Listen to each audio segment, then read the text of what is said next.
Oh, hey everyone. Thanks for joining us here on Bike Culture Happy Hour with Film by Bike. As you can see, it is party time here. We're celebrating our 10th episode. We're super excited to have you all joining us tonight. This is a project that we started going into quarantine. Our goal was to connect with the global bicycle community and provide some solace and relief as we go into this exciting time. We knew that we wouldn't really know what the community needed. We wouldn't know exactly what people were thinking and feeling. But one thing we did know is that as a bicycle community, we needed to come together and share our thoughts and feelings and just have this nice space where we can do that with other people who understand our shared passion for bikes. So tonight is episode 10. We're super excited about that. These have been great. Every week is very different. Those of you who tune in regularly have hopefully realized that. We love having some of you regulars in the chat window. So if you are tuning in on the chat, definitely comment there. Let us know where you're tuning in from. Big ups to Blue Sky from Santa Fe tuning in. Great to see you there.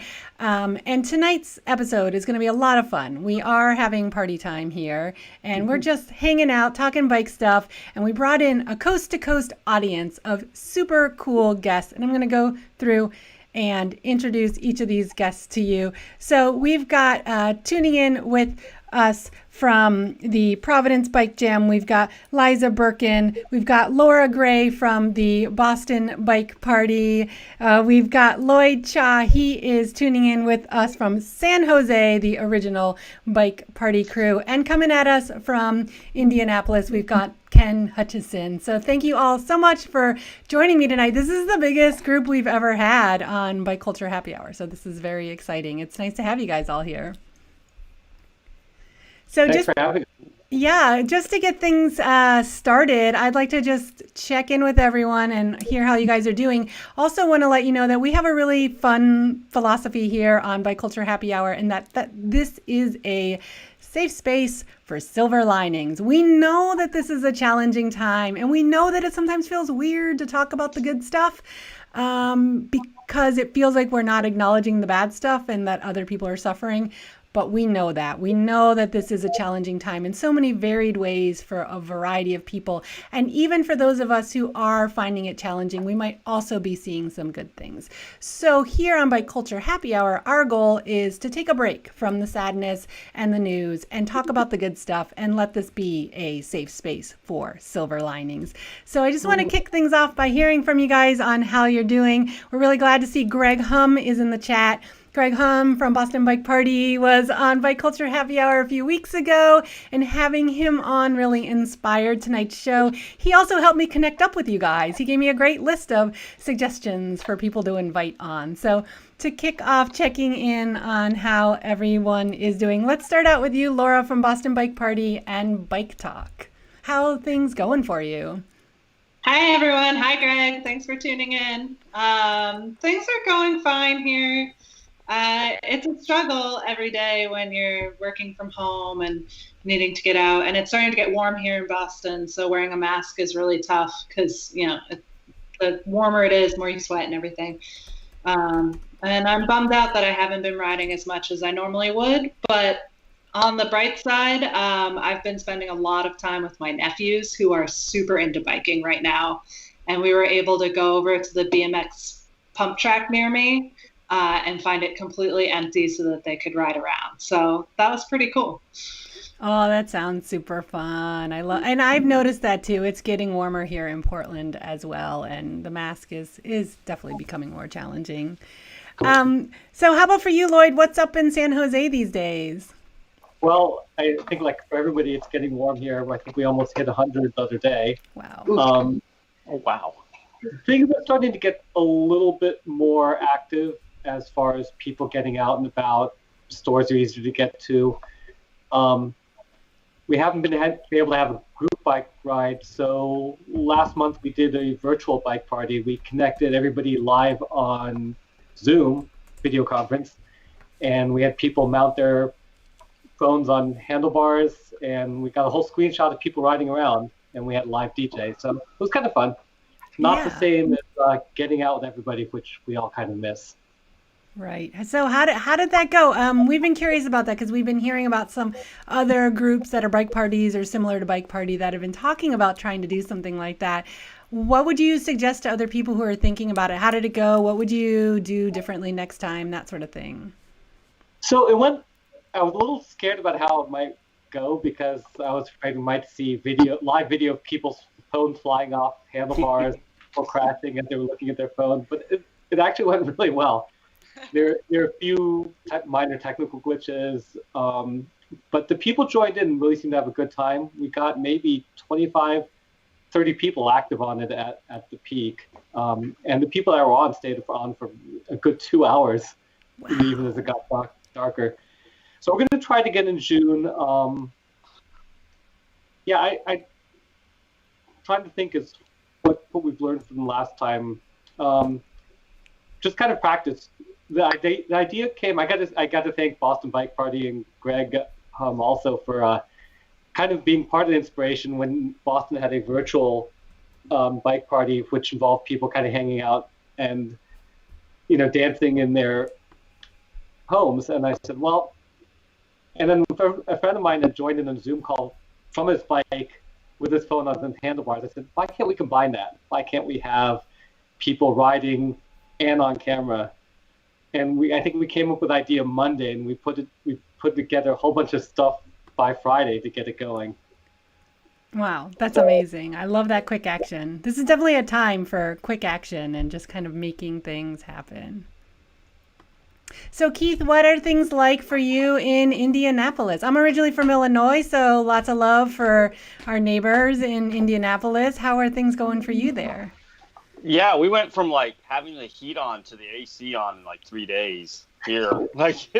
But I'm lucky working from home, and we've been riding a lot. We do a lot of off-road here in the city, and with the bike party stuff, we did just encouraged everyone to go out and tag us on Instagram, and we've got a couple ideas for June because it's like everyone said, people are starting to come out more and more and about. So we kind of want to encourage people to do something. So we're kind of thinking maybe combining like a bike tag idea for June to get, and maybe leave loot boxes of like sticker packs and stuff for people to go and pick up.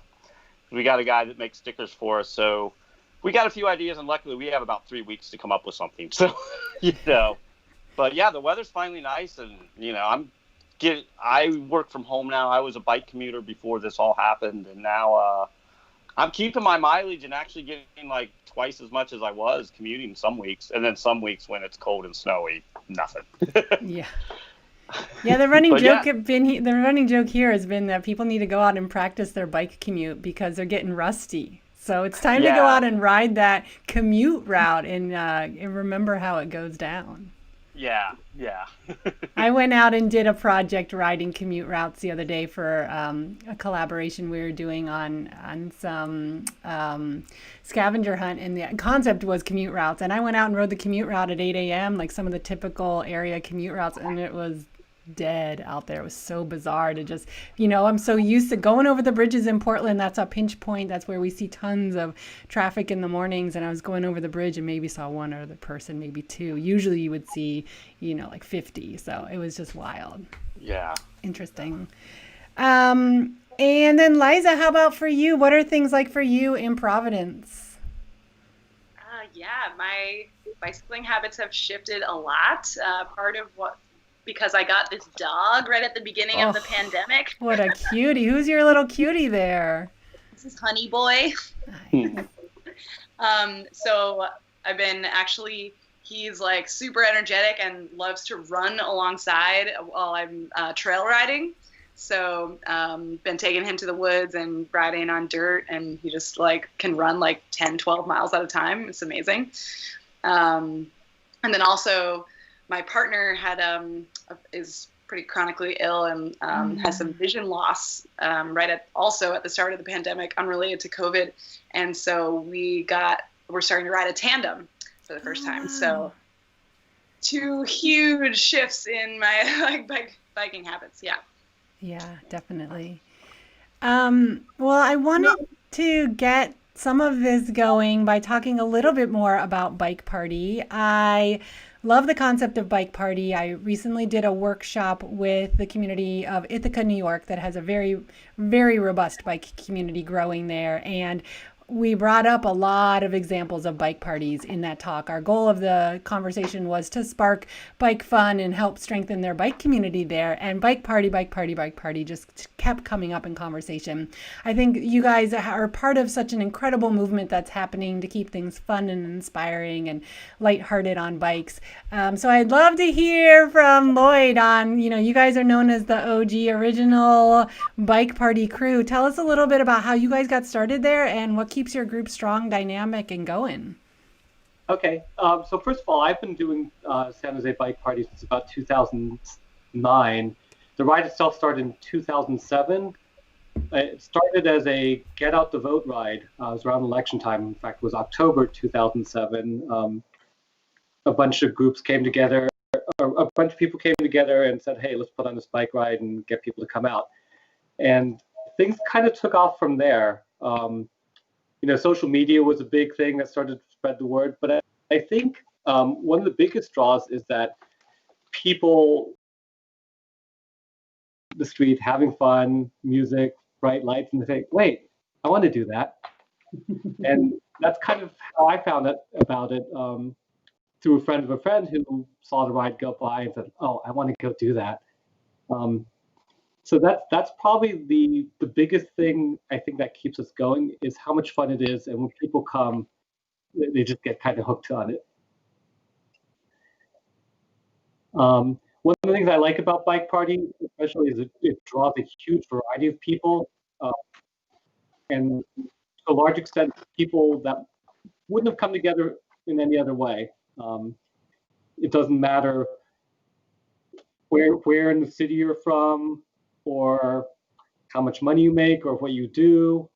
You're on a bike, everybody's friendly. It's a great time. In addition to your regular rides, do you guys have other projects that you guys work on, other activities that you do, or are you pretty much just focused on your main rides? We do, I think, up to 7. If we count all the test rides, we do about 70 rides a year. Each month, we do a couple test rides to kind of iron out the route. And also, it serves a way for people to meet each other in kind of a less intimidating atmosphere. And then we also do some community service rides. We partner sometimes with local city council members that they might want to do a ride to highlight some new bike infrastructure that's gone in. Or we've done an annual Day on the Bay type of ride where we highlight some of the local parks. I hesitate because all these things are sadly being canceled this year. There's an Open Streets event where they close off streets to road traffic, and we do some rides associated with that. We've done trash pickup rides, all sorts of stuff. That's awesome. But the main Friday ride is really our bread and butter, and the thing that we do almost without fail. So what do you think it is that allowed it to, got it catching on in all across, coast to coast, all across the United States and elsewhere? Was it just that people moved from San Jose and got groups going in other areas, or just that it's just a great idea? I mean, what do you attribute it to? I could speak to a few of those. I believe DC Bike Party was started by somebody that lived in San Jose. I think Leah lived in San Jose. Akron Bike Party was started by somebody who had friends who live in San Jose. He came out to ride, and he goes, "Oh, I got to go start one when I get back." East Bay Bike Party, I think, is also the local bike parties around here. I think were inspired by people that saw what we were doing. I know San Francisco was kind of an interesting one because in San Francisco, of course, is the birthplace of critical mass, and some of the critical mass founders were like, well, this is kind of an interesting, different take on the same type of, a celebration of people on bikes. So they started one up there as well. Oh, that's awesome. I do see a question. Is anyone welcome to show up to Bike Party? Yes, and very much so. As long as you can follow the how we ride rules, which is generally, be safe, be courteous, respectful of other people. We'd love to have you. And we get I think I forgot to mention, we get people on all sorts of bikes. We get people on BMX bikes. We get people that are on, fancy carbon bikes, and pretty much everything in between. That's awesome. And there are other folks chiming in on the chat to just amplify what you were saying, Lloyd, that anyone is welcome at Bike Party for all the different bike parties. Greg Hum says that Boston Bike Party was started by somebody who lived in DC. I know we have Portland Bike Party. I think it was started by some people that were maybe from Boston. So it's neat to see that it's caught on. I love also hearing there's a nice clarification in there on the differences between Bike Party and Critical Mass. I think it was Greg Hum that mentioned that. Just that concept that there's a route and you're following rules. I mean, our Critical Mass here in Portland allowed us to start the bike culture we have today. It was our networking group. It was where we met each other. Amazing things happened. Film by Bike was formed. Our entire bike culture really grew from Critical Mass. But at a certain point, risking getting arrested just for wanting to ride your bike became really unflattering and unappealing. We started to have a lot of contention with the police. But the spirit was in the right place. Our approach wasn't right. And so I love hearing about how this is kind of a new movement that is getting it more right. Like taking that same desire to ride with other people who understand your shared passion for bike and celebrate together, but refining it in a way that just works a lot better. Let's say a lot better than Critical Mass. So. I should also mention that if you read some of the writings of the people who very early on in Critical Mass, their intent was it to be a celebration of people on bikes. It kind of, but because Critical Mass is leaderless in the way it's structured, they had a problem of being taken over by people that didn't necessarily share the same ideals. Yeah. And that's why they were kind of drawn to the idea of doing it a little like Bike Party, and maybe trying something a little bit different. But there are interesting things about Critical Mass, and they're an inspiration to all these other group rides. So I do want to acknowledge that. Yeah, I always love to give that shout out to Critical Mass because it's such an important part of history. San Francisco was so on it at the time. And in Portland, we took all of our cues from San Francisco. We started our month-long bike festival, Pedalpalooza, because of Bike Summer that started in San Francisco. There was just so many amazing ideas coming out of that area. So from a historical standpoint, definitely big ups to San Francisco. And now they've got more work to do because they are overwhelmed with tech workers and crazy streets. And now they sort of need a new phase for their bike community, from what I hear from a lot of the folks there. So. Well, I'd love to hear from the rest of you guys. Anyone feel free to chime in. I'd love to hear more about how you guys got your communities started as well. I'd love to add that. So I think Providence is probably one of the newer bike parties, and because we actually just changed our name from Providence Critical Mass to Providence Bike Jam last summer, and then witnessed a tripling, quadrupling of ridership every month from there on out. Wow, that's awesome. Yeah, so it's so fun, and so it's like PBJ and it's like sandwich themed, and and it's so the Critical Mass was serving us because we do have a ton of transplants, and people could find the name has such amazing brand recognition throughout the country, and so people could find it easily, but it just wasn't worth it. So we rebranded and just have witnessed an explosion in who's coming. Oh, that's yeah. That's so great to hear. How about for the rest of you guys? How did your bike parties get started, and kind of what's the vibe of bike party in your region? Ours started from a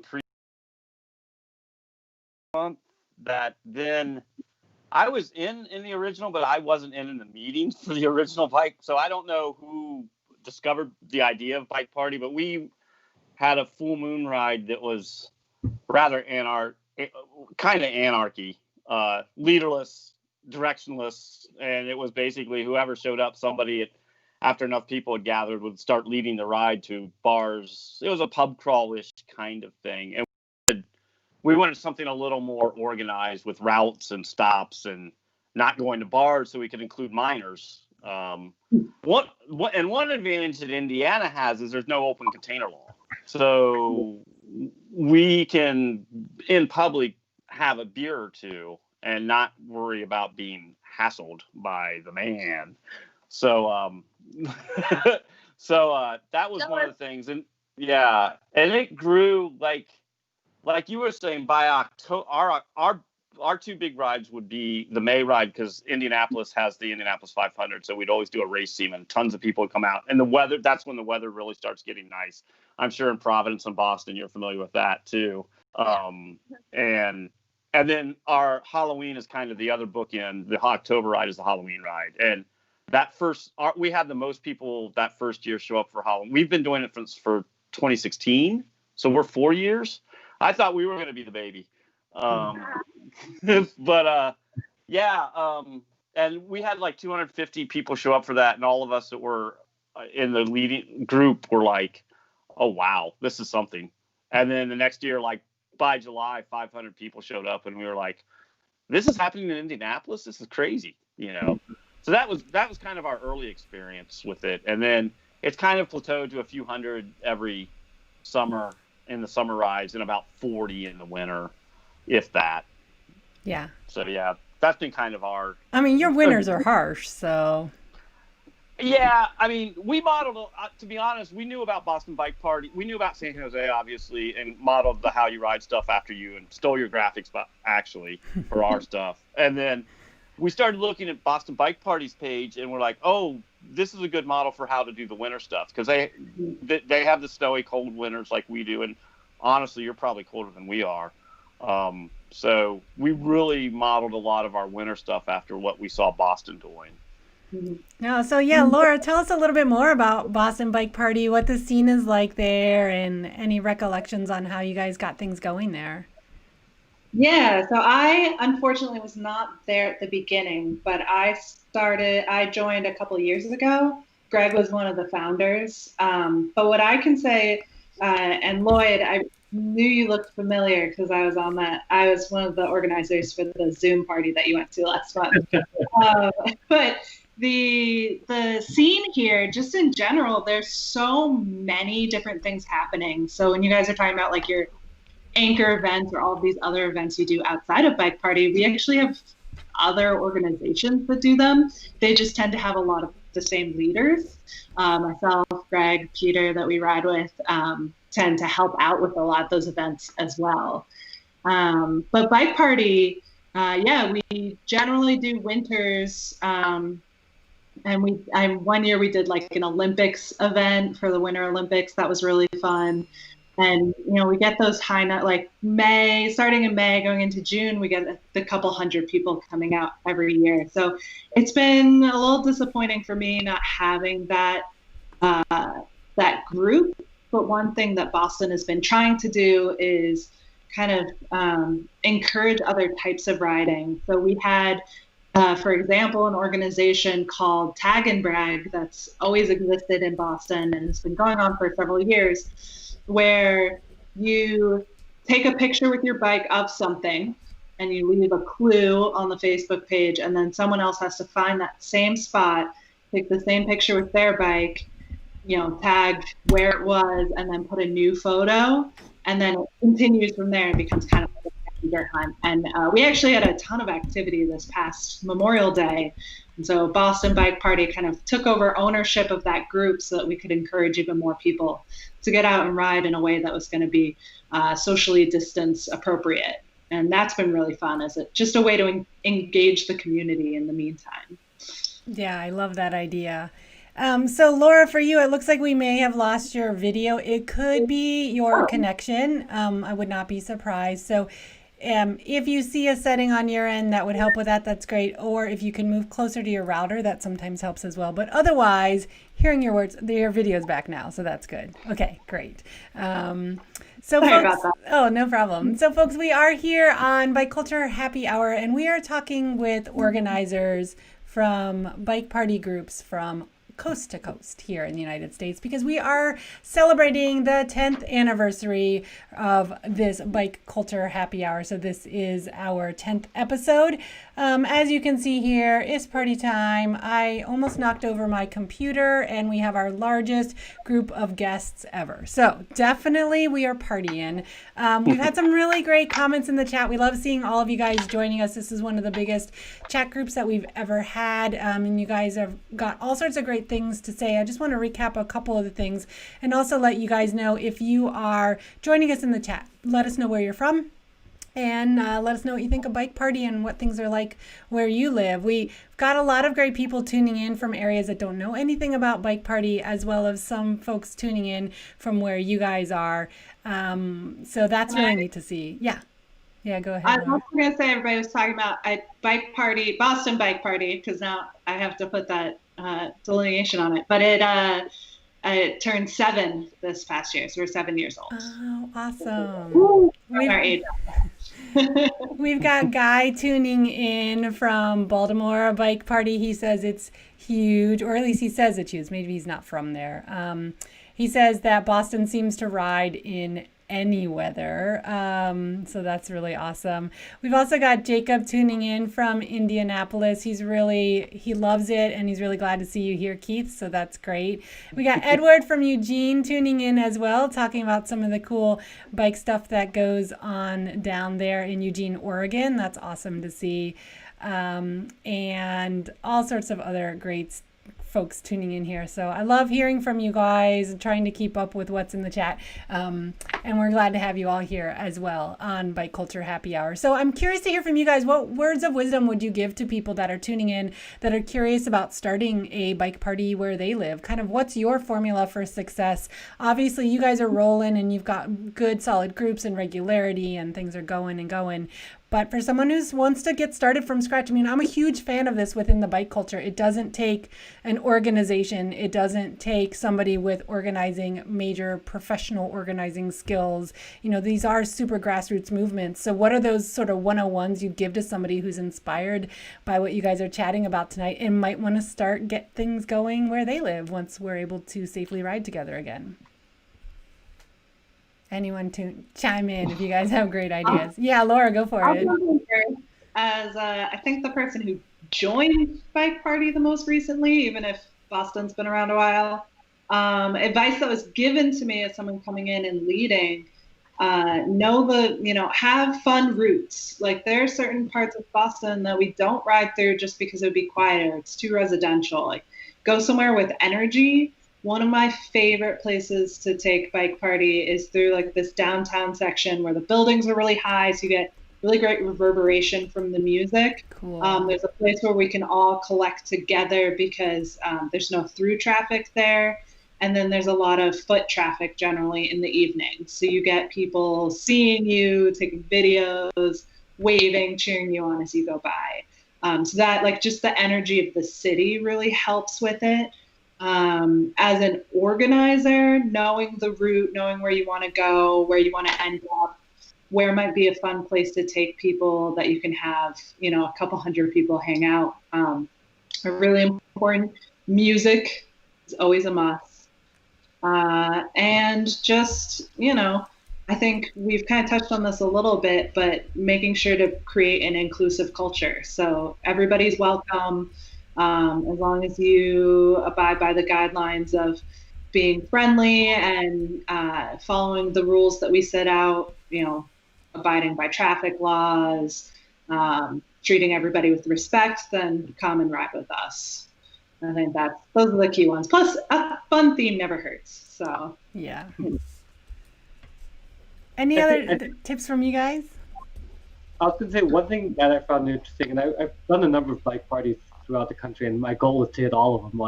I'm way off from that, but each local bike party has a different flavor, and it takes on a little bit of what the community is like.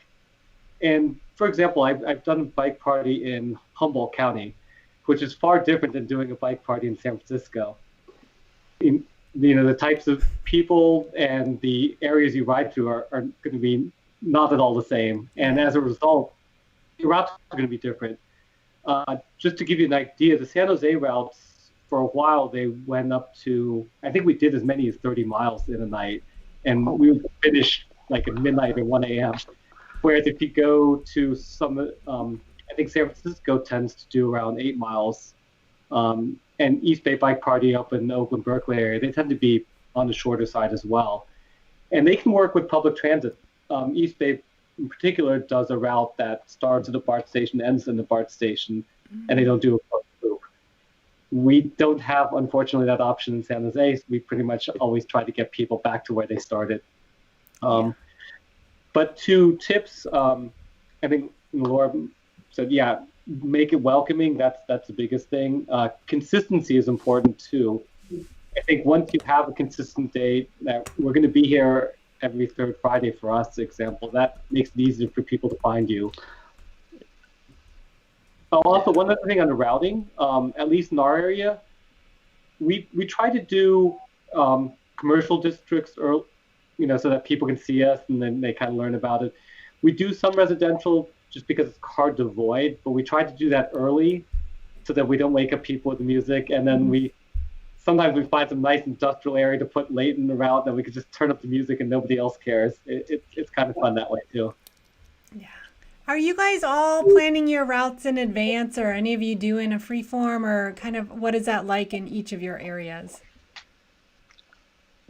We plan ours in advance, and we're actually recycling routes now, somewhat. Parts of routes, Usually what we do is we get a handful, pick a few stops ahead of time, and then make the route based on how we think it would do. And we're, like you were saying, ours are about 8 to 10 miles, and it's flat in Indianapolis, so we don't have to worry about hills and stuff. But yeah, we try to use public parks as much as possible, because they don't really get a lot of after hours. There's not a lot of people there, so we can kind of take over.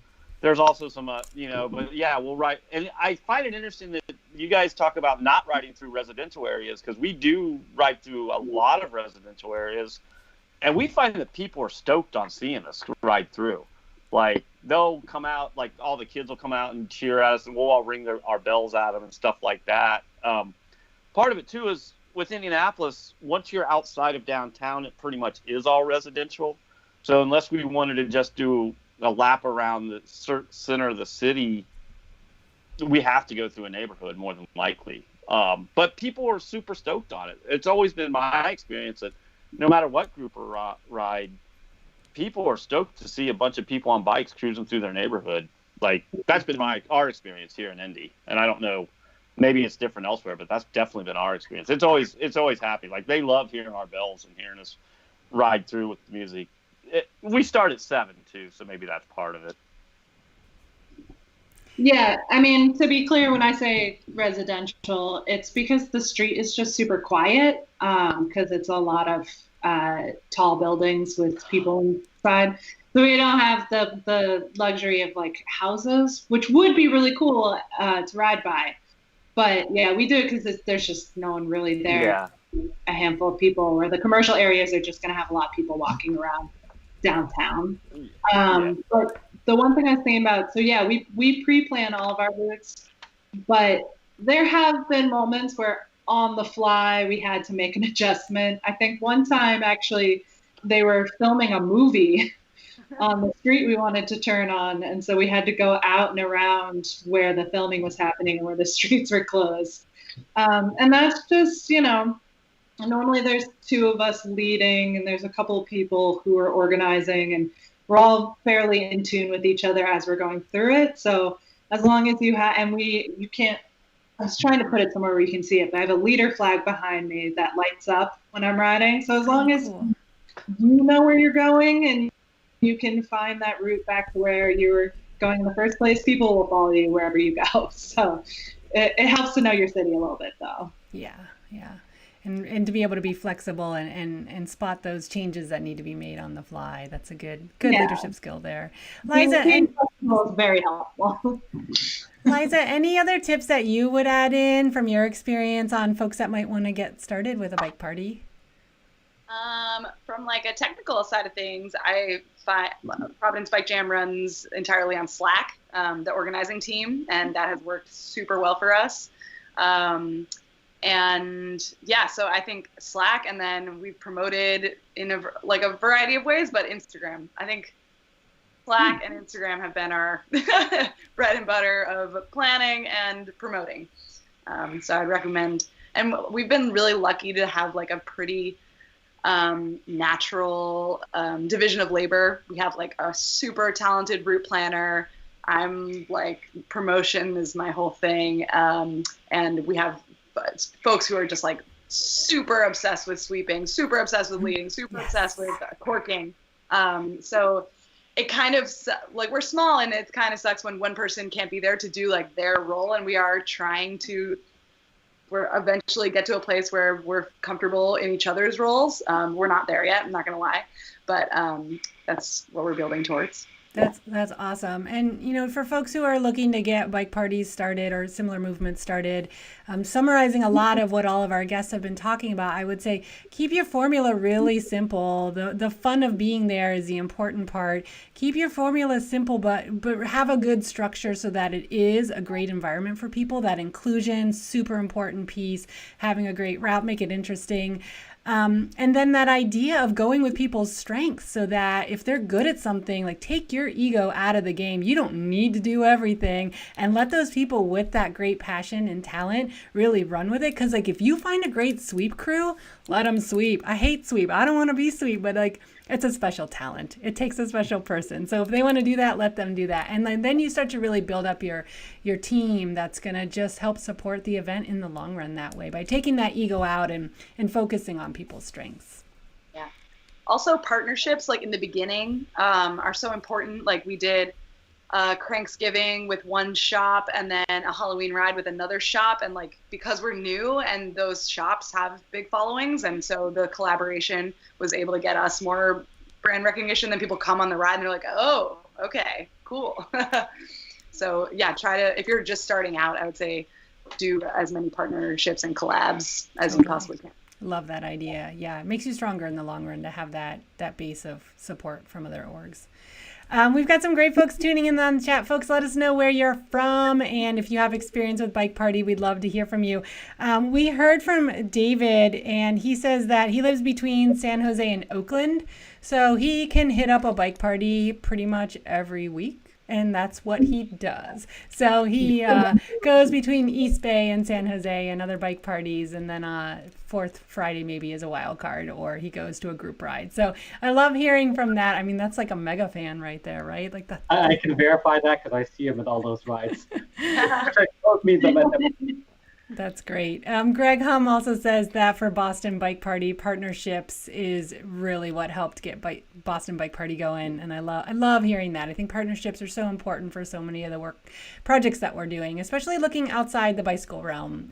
Like-minded companies and organizations that are fans of what you're doing and like the idea of active transportation in general. I think it's really healthy for us to be looking outside the bicycle realm for everything that we're working on in the bicycle realm as well. So I think you make, sorry. No, go ahead. I think you make a good point about welcoming new volunteers and allowing them to kind of run with their passion. San Jose is old enough that the organizing group has changed. There's been turnover over the years. You know, people have gone on to different things or even moved out of the area, and yet the ride has kind of survived all that. And I think that's pretty important, to not have one person that's founded the ride and gets burned out on it, and they don't have people that can help sustain it. And when you get to a point where the organization be kind of mature and sustain itself even beyond individual people is kind of a good place to be. Yeah, I like that. Well, we're going to move into a realm. We don't need to spend a ton of time on this, but I would like to just touch briefly on this because Guy brought this up in the chat window. Just some quick tips that you guys would suggest for safety. Are there any things you need to spend money on? Any aspects to consider related to money? Hopefully not, because I believe in running these things on a shoestring budget and like not needing to spend money on anything. But also that aspect of safety. What are you doing to keep people safe along the way? What are kind of some of your rules that you guys have? Is there sort of a master bike party rules that people tend to align with, or are you guys each coming up with your own as you go? Rules, guidelines, safety tips, call them what you will. I hate calling them rules. It sounds awful. I guess I could start. I mean, I think the how we ride rules kind of originated in San Jose. I don't know. Some of that we learned. For example, I think before I started riding Bike Party, there was a question of whether we should cork intersections like Critical Mass does. So the Critical Mass has a philosophy that the bikes are safer when they're together. So it's a goal of Critical Mass to keep everybody together. San Jose Bike Party, early on, they decided it wasn't going to be tenable to do all the corking because a lot had to do with the way the ride is and the structure of the roads around here. And also, as we got really large, it wasn't necessary to keep. Ride got to maybe 4,000 people back in 2010, and it wasn't necessary to have a massive 4,000 people for people to be safe. In fact, it was kind of advantageous to break it up a little bit, because otherwise you could have cars sitting in the intersection for an hour watching the whole ride by. That's not going to make too many friends. Yeah. So how we ride is the emphasis is that you as a rider are expected to follow the traffic rules for the most part. You are responsible for your own actions. And that's kind of the message. Yeah, I would concur with that. I'm going to take a stab in the dark and say we probably took our ride rules from San Jose. Greg can correct me if I'm wrong, but I know we kind of modeled that off of other people. Yeah, he did mention that in the chat window. Yeah. I think years ago, I had myself personally gone to a Halloween ride that fell on a Friday, and they corked every intersection, and it ended up getting really contentious with traffic. And it was just not a great experience for people. There were like 700 people out, and cars were angry, and different people had different philosophies of like how we should interact with each other. And personally, I was off put with this idea of city group rides, which was unfortunate because I love Bike Party so much now. But our philosophy is really almost like two modes, depending how many people we have. So in the winter, when we get maybe less than 100 people, because it's freezing out, it's fun if we all stay together. But in the summer, when we have a couple hundred people, we drop someone at each turn, and you stop at every red light, and you turn when you see a turn marshal. And that's made a big difference on just our community building and not being a nuisance to the city as much as like, oh wow, look at this really great event happening in our city. And that made a huge difference for me. Yeah, I love that. Any other safety tips from the rest of you guys? I mean, I know so much of it is you learn as you go, and you find what works in your community and how do you convey things within your community in ways that'll resonate with the participants. But any other thing you guys would add that we haven't yet talked about? Yeah, go ahead. Mine's just, it's kind of probably real local, but we have a serious pothole issue in Indianapolis. And so we do, at time, we will mention in the pre-ride announcements, not that they can hear us or not, but to keep your eyes open, especially after it gets dark, because we have had people hit them and get injured pretty badly. They're not as bad this year because we had a mild winter, hopefully. So, but yeah, we've trained people, not trained, that's a bad word, but we really encourage people to call them out when they see them, and point to them if they can. If not, at least yell for it or ring your bell or something to let people behind them know that there's an obstacle. I mean, there's also a lot of glass in the streets. I imagine that's the same everywhere. But I think that is encouraging both the riders and the volunteers to point out the obstacles so somebody doesn't get hurt or has a flat or something like that. And, and we did we saw you guys doing the turn marshal thing in Boston, and that really helped us a lot. That was a great, great tool for us in Indy. Point. Yeah, and the other thought I was going to give in terms of safety is it's a lot how you lead the ride. So again, going back to having a pre-designed route, and Lloyd talked about this earlier, trying out the route beforehand. So the night of shouldn't be the night that you do it. Like, you should be testing out that route ahead of time to make sure that that left turn is doable, or to avoid that left turn, can we make 3 right turns? Stuff like that, that just thinking about the safety of the group. And I do a lot of leading, not just bike party, but just group rides in general. So if I have 10 people behind me or a couple hundred people behind me, that changes the way I ride than if it's just me. So I see the light turning yellow, I'm going to slow us down now so that we can stop instead of trying to, get through it before it changes. Greg Hum, who's in the chat from Boston Bike Party, is curious to hear from you guys, specifically Liza and Laura. He called you guys out on your tactics for and your approaches for giving announcements to the group before you guys get started. Liza, do you want to start? Yeah, for Providence, we're still like our biggest rides, because we're still pretty new. Our biggest rides are still under 100, so it's like 80 people. So it's 80, yeah. So we're gathered. We always meet in the same place so far. So we just for the first year or two, I think we might change that up. And yeah, one of the things, because I work in infrastructure advocacy, I tend to always plug whatever current battle is happening that we really, really need the community to stand up for. That's awesome. Don't ever discount like the power of that moment to like plug people into advocacy. I think it's really important. And then it's pretty basic. Just don't be a jerk. Have a good time. Yeah. Nice. Anything to add to that, Laura? Yeah. I think what Greg's trying to get me to talk about is mic check, but which I'll get to in 1 second. But we generally try to some extent, pre-plan our announcements. Some months are better than others when it comes to that. But to have something kind of quippy and funny and but still hits on. So within that announcement, there should be we stop at all red lights. We follow the rules of the road. We stay behind the leader. Whatever big thing that we need to tell them for that ride kind of fits into that.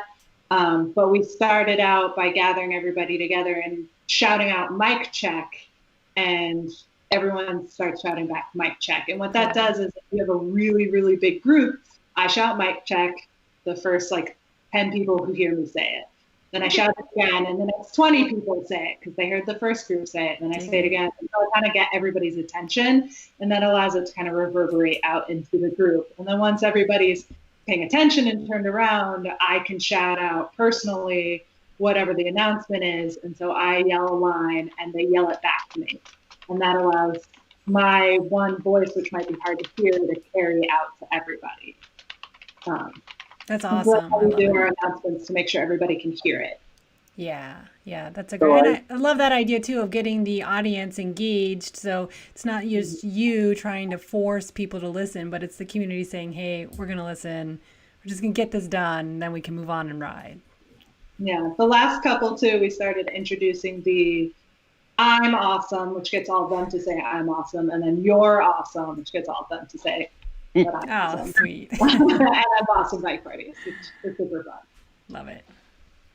So here in San Jose, we've the music bikes that we have on the ride took a kind of a big leap forward in technology a couple years ago. Shout out to Mark for driving a lot of this. And he was interested in making the music quality a lot higher. And then all of a sudden we started getting improved music quality, and we synced all the music bikes up. So now when we make announcements, so cool. We'll spread the music bikes throughout the crowd, and everybody can hear it. How did you sync them up? Yeah. So we're using a wireless microphone system, kind of like what they use on stages. We're using, I think one made by Shure, but we're looking at moving to another device. But that's what they're used for. We've tried things like Bluetooth, and it didn't give us the range or the quality, or there's all the issues with delay. It didn't work for us, but the UHF systems do. Mm-hmm. Cool. So, are any of you guys getting, there was a comment about this in the chat or a question, are any of you guys getting permits for your rides, or are you all just doing it as an ad hoc thing? Great, that's what I thought you guys would say. I can comment on it a little bit. I think a while ago, Santa Clara County, where San Jose is, they were passing an ordinance where they were trying to require special event permits for certain types of things. But one thing they exempted was rides where you don't close any roads and where you follow traffic rules. And in fact, the California Vehicle Code doesn't allow the local jurisdictions to require permits for essentially ordinary traffic, which for the most part we are. Yeah. So what would you guys say inspires you to do the work that you do, to make your bike parties fun, to bring people together to ride? What is it that keeps you going on those days when you aren't sure you want to stay involved, or what is it that inspires you when you're out there on the ride? I can go. For me, it's the people. I love riding my bike, but I am more motivated when I ride it with other people. And so Bike Party is, Boston Bike Party has a really great community of people who are, they just want to get out there. They just want to have fun. So you're talking about like riding in the winter in Boston. We took a winter off last year, not this past winter, but the winter before. And people, our really hardcore fans were kind of upset with us because they wanted to ride. And it came down to the leadership team needing just a couple of months off, and winter seemed like the right time to do it. But that passion is what gets me out there. And, if it's cold and I get on my bike and there's so many people who are just excited to be there and excited to see me, that makes a huge difference. I love that. What about for the rest of you? I'm going to say it's much the same answer, the people. And I think I touched on this before, the diversity of the people I meet out in bike parties is really what I think makes it special. And it's also, for some reason, it's much easier to meet people on a bike party ride than, many other venues. Yeah. It brings people together, and that's what I love. I can. Yeah. It feels like when you're riding, as the advocate here, I don't know, you can feel it moving the needle forward for the infrastructure. You know that it's making change, and I remember meeting this guy at Boston Bike Party who said that he first went to a World Naked Bike Ride in Boston, then started going to Bike Party, then. And he was borrowing his friend's bikes. Then he bought a bike. Then he bought two more. Now he rides every day. Now he's advocating for infrastructure. And it's just it's such an amazing entry point. And it's just so fun. Yeah. So that's fun. It's definitely a gateway. Yeah. Gateway drug to full-on culture life. Anything else that you would add in, Keith, that we haven't already talked about in that regard?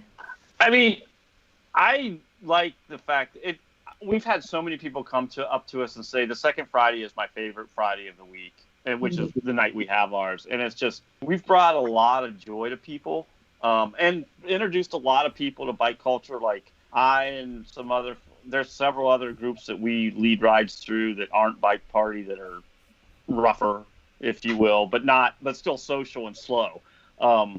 And they'll start coming to those, or they'll start riding trails, and we show that. The one thing we like about it is we'll take them to a spot that is big, but they've never seen it before, or had no idea it's something in their city that some of them have grown up in Indianapolis and have never been to whatever the spot is, and they're like, how did I grow up here and never know this was here? And it's to hear that and see that on people's faces, that moment of we gave that, it's a gift that we gave them, and it's such a great gift it's such a great thing to be able to give the people of Indianapolis this gift, all of us.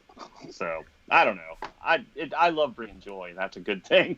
Yeah. I definitely second that. I love showing people new places. When I joined Bike Party, there were parts of the city I had never seen. but I'm definitely being taken to. So I agree with that. Yeah.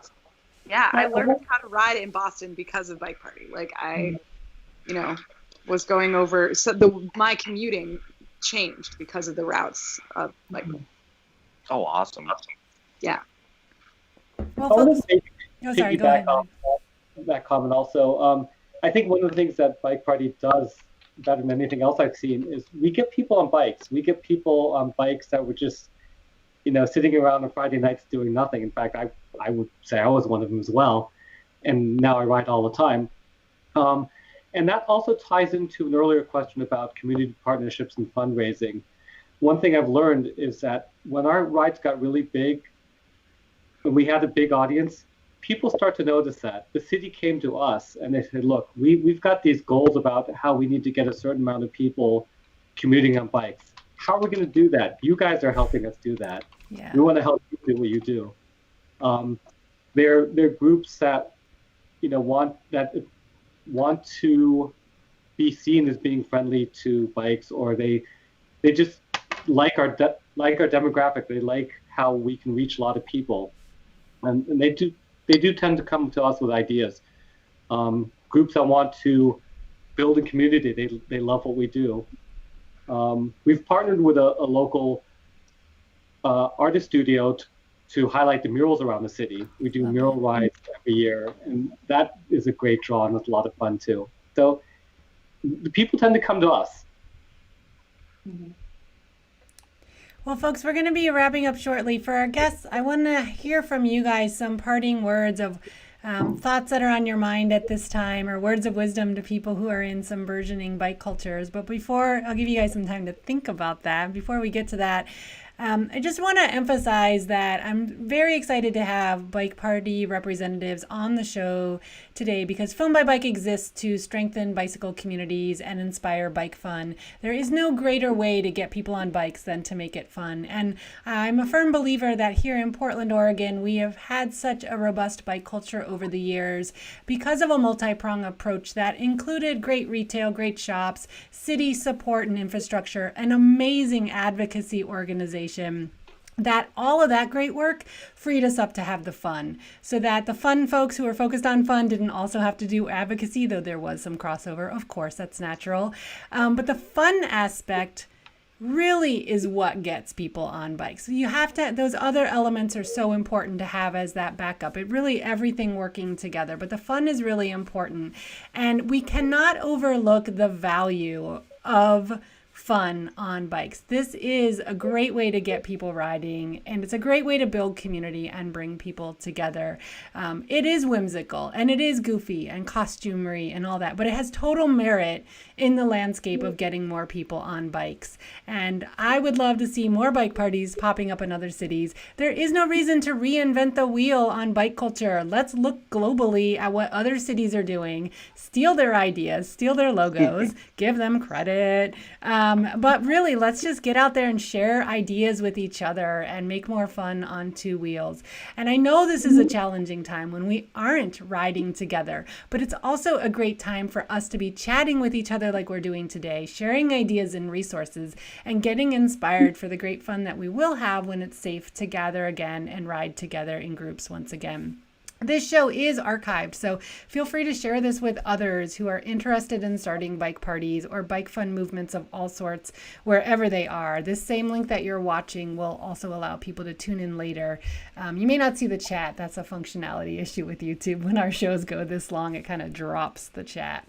Too bad, because there's some great stuff happening in the chat there. But I am really excited to have you guys all on today. You guys are doing awesome work in your communities. So let's go around the room and just have everyone share a little bit about some words of wisdom, parting thoughts that you'd like to share with our audience based on the things that we've talked about today. And I'm going to kick things off with Lloyd, since you're the original bike party rep there. Let us know any parting words of wisdom you'd like to share. Thoughts, ideas, anything. Well, the biggest thing I think is just get out and ride. Bike culture doesn't have to be intimidating. It's not for people. It doesn't have to be for people that live and breathe bike stuff. If you can get out and ride, come join us. If you need help starting your own bike party, reach out to us. We're happy to help. And For all of you who have bike parties, I'd love to come ride with you. And if you're ever in San Jose, ride with us. Awesome. Let's move on to you next, Keith. How about you? I mean, I think Lloyd covered it. It's don't be hesitant. I would also mention too, if you use Facebook, there's that global bike party group that we found really helpful when we're kind of babies, and asking questions of people who've been really established, like San Jose and East Bay's there. We've gotten a lot of good feedback because 2020 has been really rough for us even before all this happened. We actually canceled for the first time in February because of weather and postponed technically. But don't be afraid to run with it, I guess, would be ours. Like, especially if you're in a climate where temperature-wise it's going to get drastic. Don't be afraid to change your regular date if you have to and move it to it was in February, and we were going to call it the Lonely Hearts Ride, so we called it the Second Chance Ride the next week, So don't be afraid to be flexible, but I think some good consistency, like I can't remember who said we always meet at the same spot, and that's been great for us. Maybe that doesn't work for everybody, but for us in Indianapolis, it's a great central location. If you're in a town where that works, do something like that. I don't know. I'm never good at final thoughts and advice. And Laura, how about for you? Any parting words of wisdom for our audience? Sure. The thing I'd say is, especially right now when we can't ride together, don't forget about that online community. So Boston has a really robust group online called the Boston Bike Party Community page. And we get like 10 posts a day, if not more, of people talking about different things happening on bikes in Boston, different events that are happening. It's a really great way to like cross promote, check in with the community, let everybody know what's happening. And I would bet that most of the people in that chat haven't even been to a bike party, which too bad for them. But it's a great way to like stay connected with your community. And so we've been using it to try and keep an eye on everybody when we have the stay at home happening. And Liza, how about for you, as the youngest bike party group in the chat, any parting words of wisdom from you or thoughts that are on your mind? Oh, I just miss it, guys. Oh, right now. We miss you in Boston. Yeah, I miss Boston. I miss you all. I miss riding bikes with my friends. It's not at all wise. It's just We also had some great comments from folks in the chat. Suya Fang said to all of you guys as our panel participants that you guys rock, and Suya Fang hopes to ride with you all someday, and many thanks for sharing your experiences and knowledge. We had a lot of people tuning in who aren't familiar with Bike Party as well, so they were really thankful to hear your thoughts and words of wisdom on how you might get a bike party started. We like to end Bike Culture Happy Hour with a little recap of what we talked about today. So words of wisdom, thoughts and ideas that came of this. Number one, yes, we will all ride together again one day. Let's keep that all at the forefront of our minds. Form partnerships, super, super important. Form those partnerships. Watch out for the pothole and help other people watch out for the pothole as well. Don't be a jerk. Definitely don't be a jerk. Fun theme never hurts.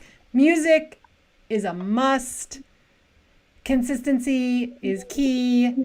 And of course, number one, top of my list, because this is super important to Film by Bike, create an inclusive culture. Let's get more people on bikes. So panelists, thank you all, whatever, guests, folks who joined me today. So great to have you guys all here on Bike Culture Happy Hour. Thanks so much for joining me.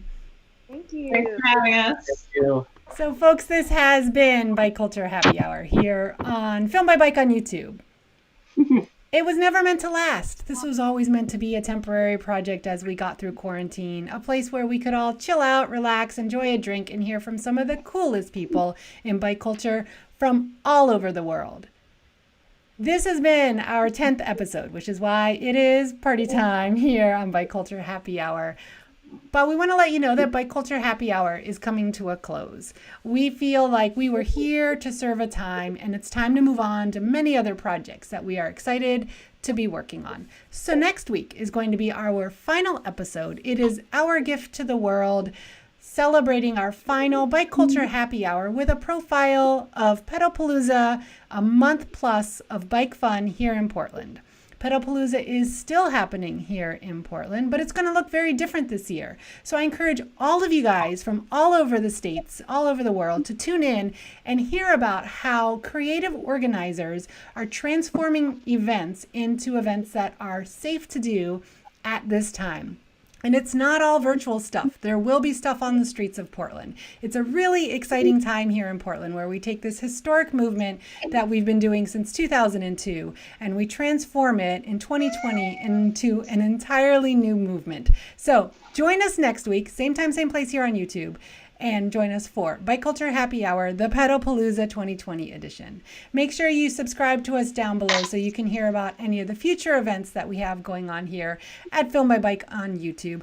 And also, we are launching a new program for the 18th annual Film by Bike Film Festival, which was meant to happen in the theater in May. We don't yet know what's going to happen to the 18th annual festival, but we do know it's going to happen this year. So we decided to add a new program to the festival, which is quarantine films, because we're seeing them out there and they're cracking us up. So if you have the gumption to make a film, now is the time to do it. Quarantine films are now being accepted.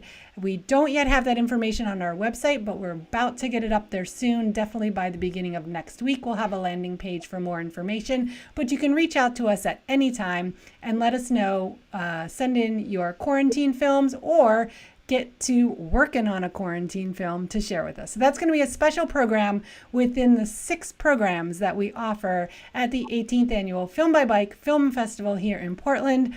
And then our film festival goes on the road to cities worldwide to build bike community and entertain people, thanks to the amazing work of our global community of filmmakers.